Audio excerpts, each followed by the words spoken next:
इस समय भारत और कनाडा के रिश्तों में कड़वाहट देखने को मिल रही है। दरअसल खालिस्तानी आतंकी हरदीप सिंह निज्जर हत्याकांड के संदर्भ में भारत व कनाडा के बीच चल रहा कूटनीतिक विवाद काफी गंभीर रुख अख्तियार कर चुका है। सोमवार को नई दिल्ली स्थित कनाडाई उच्चायुक्त को समन कर विदेश मंत्रालय बुलाया गया और उन्हें इस बात पर फटकार लगाई गई कि कनाडा में भारतीय उच्चायुक्त और उच्चायोग के अधिकारियों को निज्जर हत्याकांड से जोड़ने की कोशिश की जा रही है। साथ ही कनाडा में भारतीय राजदूतों को भी वापस बुलाने के लिए आदेश दे दिए गए हैं। ऐसे में कनाडा में पत्रकारों ने भारत और कनाडा के खराब हो रहे संबंधों पर चिंता व्यक्त की है। आज सुबह बहुत ही अफसोसनाक खबर मिली और देखा कि कनाडा और इंडिया के बीच में ताल्लुकात जो हैं वो और भी ख़राब होने की तरफ जा रहे हैं। अब तो मुझे लगता है कि एक ही स्टेप बाकी है कि डिप्लोमेटिक रिलेशंस टोटली बंद ही हो जाएं। उम्मीद करते हैं कि ऐसा ना हो, क्योंकि यहाँ भी बहुत सारे इंडो कैनेडियंस रह रहे हैं और ट्रेड के हवाले से भी बहुत ही गहरा ताल्लुक़ है दोनों कंट्रीज़ के बीच में।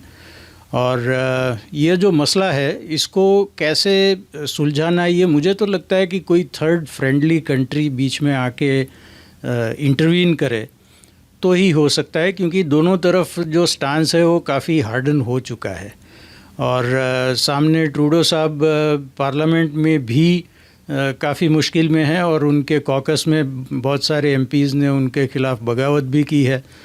तो ये ओवरऑल मिला के हालात बहुत ही ख़राब दिख रहे हैं और हम उम्मीद करते हैं कि इसमें कहीं ना कहीं से सुधार आ जाएगा। कनाडा की थैंक्स गिविंग की छुट्टी के दिन इंडो कैनेडियंस को एक शॉकिंग और डिस्ट्रेसिंग खबर सुनने को मिली कि भारत और कनाडा के जो रिश्ते हैं वो और ठंडे हो गए हैं और भारत ने अपने डिप्लोमेट्स को वापस बुलाने का कह दिया है और कनाडा ने भारत से ये कहा कि यहाँ पर निज्जर का जो कत्ल हुआ था उसके पीछे भारतीय डिप्लोमेट्स भी पीपल ऑफ इंटरेस्ट हो सकते हैं। इस सारी सिचुएशन में अब 1.5 से 2 मिलियन इंडो कैनेडियंस जिनको दोनों देशों से बहुत प्यार है, उनको भारत से भी बहुत प्यार है और कनाडा से भी बहुत प्यार है और दोनों ये सोचते हैं कि हम दोनों दुनिया की अजीम डेमोक्रेसी से ताल्लुक़ रखते हैं। तो कैसे हुआ कि दोनों देशों के दो डेमोक्रेसीज़ के ताल्लुकात आपस में बुरे हो गए? मेरे साथ बहुत सारे इंडो कैनेडियंस ने बातचीत की और उन्होंने कहा कि इतने बुरे ताल्लुकात तो कनाडा और चाइना के भी नहीं हुए, जबकि वहाँ दोनों देशों के बीच बहुत दरारें बनी। इतने बुरे ताल्लुकात तो रूस और कनाडा के बीच में भी नहीं हुए, जबकि कनाडा यूक्रेन में अपनी पूरी मदद भेज रहा है और रूस की मजम्मत भी कर रहा है, जबकि दोनों डेमोक्रेसीज भी नहीं है। तो ये कैसे हो गया कि यहाँ पर दो बड़ी डेमोक्रेसीज के आपस में बुरे ताल्लुकात हो गए? इसके साथ साथ इंडो कैनेडियंस इस बात पे भी बहुत परेशान है कि इस वक्त 60-70 हज़ार इंडियन स्टूडेंट्स डेपुटेशन फेस कर रहे हैं। ये भी उनके लिए एक बहुत ही जो है परेशानी की बात है और उसमें ये ख़बर और उनके लिए एक बुरी ख़बर के तौर पर सामने आई है।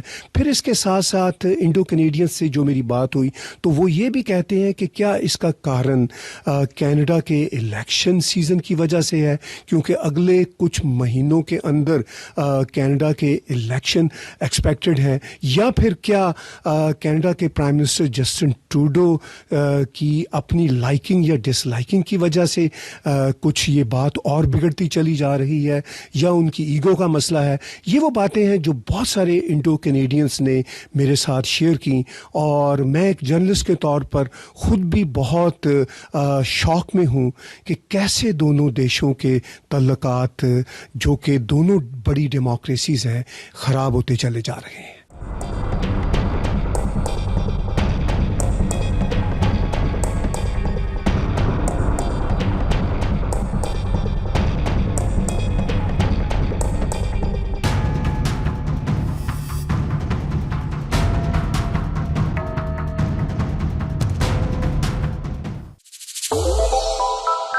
श्रेष्ठ भारत पर खबरों से जुड़े रहने के लिए चैनल को सब्सक्राइब और लाइक करें, बेल आइकन दबाएं और देखते रहें श्रेष्ठ भारत।